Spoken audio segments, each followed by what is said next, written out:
The Apple Watch reviews are in. So what are the experts saying and what exactly goes into reviewing Silicon Valley's latest and greatest device? Joanna Stern is with me, personal technology columnist at the Wall Street Journal, with some answers. Also on set, Joe Kent, looking at the Apple Watch. Good to see you. Thanks so much for joining us. Thanks for having me. It looks good. I like the strap. It's elegant looking. Yeah, right? How do you like it? I like it.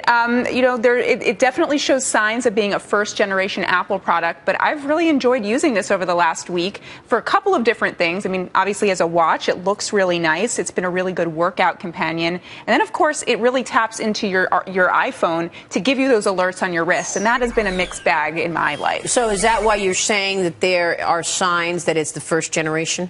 I think there are signs that this is the first generation, both in terms of hardware and software. When I look at this, it does look really pretty. But when you look at the side of this, you can definitely see where this thing is going to get slimmer. And that also, it's thick. It's definitely thick, but the battery life is another place where you wish it would get better. And so I think that's something they could improve there. Sometimes it also gets a little bit slow. So there are definitely some hardware complaints here. But in terms of the software, there's a lot going on here. This thing does a lot of stuff. And what I've found is you sort of have to figure out how it works best for you. And when you look through the interface, you can just see there's tons of apps. This little screen is a little bit hard to maneuver. You can use the digital crown here on the side, but if it's hard to maneuver, why do I want to do it?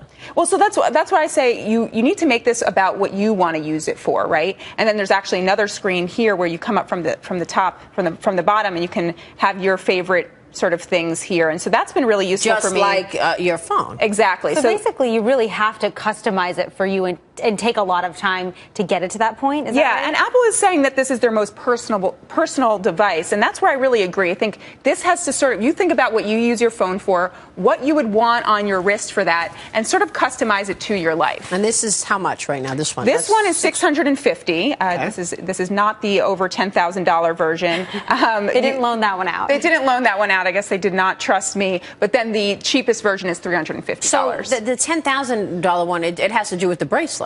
It's gold. Yeah. It's gold. So it's gold. 14-karat rose gold. Yep. Okay. Well, this is very attractive looking. I think so. My issue with it is I don't need it. Yeah, I mean, why do I need? I have everything right here. In fact, yesterday or the other day, I just bought the iPhone 6S Plus, and it basically walked me through how to use Apple Pay. Yeah, and I can do it. So everything you can do, I can do. Right. A lot of this is about better, maybe, or less better. Yeah, or you can do a lot of things better, I'm sure. But no, you can do a lot of things better. Yeah, it's a lot about convenience. It's certainly about convenience. And there, I think, again, in terms of that workout exercise thing, there's things that because you don't wear your phone on you all day long, where this thing can really help you. And I think in the future, both in terms of exercise, health, and fitness, there's real potential with the platform. And that confirms what I've been saying for a long time, that the real innovation in wearables is healthcare. I think so, too. I definitely think so. And the big thing that I think Apple does here, we've been talking about the fitness and fashion of this, or the fashion of this, you want to wear this thing all day long. It's comfortable? It's very comfortable. It looks nice. And every other smartwatch I have touched and worn, I do not want to wear all day long. They're big and chunky. The Fitbits are not attractive. Right. One of them gave me a rash. What about the jawbone? The jawbone, again, it looks like a plastic object. It doesn't look like something that is elegant and you would want to wear for almost every occasion. I mean, I don't know if I want to wear this to my sister's wedding, but I definitely don't mind wearing it out at night. Right. I don't mind wearing it to the gym and out with friends. It looks good. And it vibrates, actually, right? There's different kinds of alarms that go off on it. We were playing with that in San Francisco. How has that felt over the past week? So that's an interesting feeling to get used to in your life. You can turn off some of that, but if I was I don't like it. If this I was on my lap and it starts vibrating, I feel like, oh God, I don't want this. It is disruptive. A good example is yesterday I was talking to my producer. I was having a serious conversation with him. I got an important email. I looked at it and I stopped what I was talking about and ran back to my office because I had to deal with that. If I had had my phone in my pocket, that convenient.